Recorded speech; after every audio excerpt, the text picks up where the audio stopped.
Sun, Moon and Rising, this is your reading for the week ahead. Perhaps the most topsy-turvy of all the readings that I've done so far. That doesn't necessarily mean good or bad, it just means that there's quite a lot going on. Being an earth sign, that is perhaps a little bit more jarring than it would be for most. I say a lot of this because you have the 8 of Wands in your reading. 8 of Wands being the Lord of Swiftness. Upright, it talks about quite an exciting energy, lots of plates to spin, lots of balls to juggle, lots of things going on. But in this instance, because it's reversed, there may be feelings of overwhelm, particularly in combination with the 6 of Cups, which is also in reverse. Don't worry, this isn't all doom and gloom whatsoever. Your second part of the reading looks very great, looks very, very positive. The 6 of Cups is typically that to do with the home. So you may feel that if you're having people over, it feels like the home invasion in some ways. Just be very, very clear on your boundaries. This isn't having to set your boundaries in a very kind of tyrannical way by any means, but just being clear on, hey guys, I'm feeling a little bit overwhelmed at the moment. I'm just going to take 5 minutes out. It doesn't have to be a big thing. It doesn't have to be a big deal. But if these feelings are coming up for you, how can you best circumnavigate them? Particularly true as you've got the King of Cups here. And the King of Cups, as you see, the water around him is quite tumultuous. It's quite up and down. There's lots of ebbs and flows. But he's got this very solid foundation within that otherwise stormy sea. So cultivate the King of Cups within you. And what do I mean by that? Well, it's spiritual and emotional advancement. What do you have in your spiritual toolkit that is really going to help on that? Are you approaching things in the most compassionate way possible? Okay, there may be tests on your patience. There may be tests on your being able to stay centered, but you can absolutely do that. There's nothing to indicate otherwise. Again, we might sometimes have to find ourselves taking the moral high ground or the emotional high ground. The King of Cups can also represent an external force. So as much as we're trying to cultivate that within ourselves, and you know, very often those family dynamics can bring out, quote unquote, the worst in us. This is particularly true as you've got the 6 of Cups in reversed here, that wistful energy that it's often the card of memories, of melancholy. So you may find yourself falling into childlike dynamics here. You know, it sometimes catches me by surprise. I'm thinking I'm nearly 40 years old and yet I still kind of revert back to my inner teenager sometimes when family dynamics are at play. And it's just really at contrast with the King of Cups, who is perhaps the most mature, particularly emotionally. So again, a bit of a reminder for you, what's perhaps the most spiritually advanced, the most mature, the most enlightened response to deal with this. And again, that's not about getting on your moral high horse by any means, but it's just taking that beat, remaining centered and really leaning into those practices that help you do that. Please, please, please don't be reactive this week. As much as there can be a temptation, it's no, take a beat, connect with the breath, take a moment. Okay, what is the most useful response here? And allow that very much to be your guiding light. But what is great is that you have the Ace of Wands here. So despite the perhaps sense of overwhelm that the 8 of Wands can represent, everything firing at you simultaneously. A little aside on that, are you perhaps taking on too much? Are you trying to spin too many plates? What can be delegated? What can be delayed? What can be deleted? But the Ace of Wands represents you actually grabbing one of the wands that are coming towards you with a sense of certainty, with a sense of confidence, with an aptitude and skill. And there's a feeling like, actually, I'm really proud of myself, the way that I dealt with that, or dealt with that challenge, or, you know, you might cook the most amazing Christmas meal, or just do something that helps you recognize, both on a kind of a limited way, and by limited I don't mean small, I mean in a short space of time, that accomplishment, that achievement, but also look at that in a longer term too. Looking at, okay, what challenges have risen up in 2024 and how did I deal with them?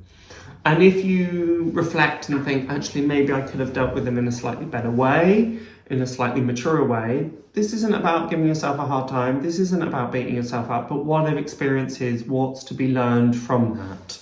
And there's many, many, many examples, I'm sure, of you, of any of those trials and those hardships that have come up, thinking, actually, I dealt with that in a really, really good way. So please, if you find yourself beating yourself up, giving yourself a hard time, stop immediately. There is absolutely no need. Also, a message that comes up for me with the Ace of Wands is new energies, new action, new excitement, new motivation coming forward in the year ahead.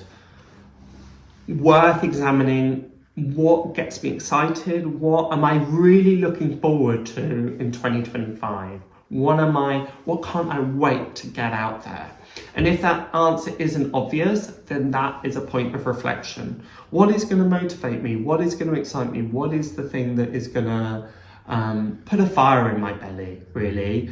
And has that slipped a little bit? Have things got a little bit heady? One of the mantras of Virgo is I analyze. Really helpful in many ways. Virgo is great at noticing things that other people have missed, the devil in the detail, all of that stuff. But this isn't about analysing. This is about what feels right and what feels good, and allowing that to be your driving force, allowing that to be the thing that really propels you forward, particularly as we move into the next year. And talking of I analyse, it's interesting, we've got the Two of Pentacles, which is this very long hat that he's wearing. So sometimes the more we analyse, the more we think about things, the more complicated it becomes. And you can see this direct overlap with the waters of the Two of Pentacles in the King of Cups, these kind of tumultuous times, so to speak. So there may be things that you're weighing up, moving ahead. Again, this could just be talking about having to juggle balls or spin plates, and there's quite a lot going on for you this week and lots of things for you to manage, but you've got it, don't worry, there's no panic. And thinking about, particularly with the lemniscate, the infinity symbol, it's like we've been here before and we've managed to overcome it and succeed. So there's nothing disastrous. If we decide, actually, I'm going to just let that plate fall and smash, hey, what's the worst that can happen? So are we trying to, again, juggle too many things? And if we are, what can we let go of? But also, there may be things around, on a practical level, what things are unsustainable. This might be in repetition, the things that we're trying to juggle too many things. Are we leaning into a point of burnout? Are we trying to keep one too many people happy? Are we trying to balance too many projects? I want to do this, but I also want to do this. So it's in part about weighing up options. And if that is happening, then the way that you land on the answer to that is through that Ace of Wands energy of, well, what gives you the sense of most excitement? What do you feel most motivated and driven by? Are we balancing these things? Are we juggling these things just because we think we have to? Or are we doing things because we want to? So it's slightly moving, not necessarily into a selfish place, but in a place that actually this is what feels most aligned, and this is what feels most exciting. So any feelings of being slightly unsure-footed, again with the Two of Pentacles, you can see that he's got 1 foot on the earth and 1 foot up. That's not necessarily a bad thing. So you may feel, okay, what was up, what was down? This is again why it's slightly this topsy-turvy energy. In those points that things feel perhaps a little bit topsy-turvy is usually when we have the biggest breakthroughs or the greatest understandings, or are able to land on the most insightful and helpful choices. So it may feel this week it's a bit like the 11th hour just before dawn, can sometimes feel the darkest, but out of which comes this great sense of clarity.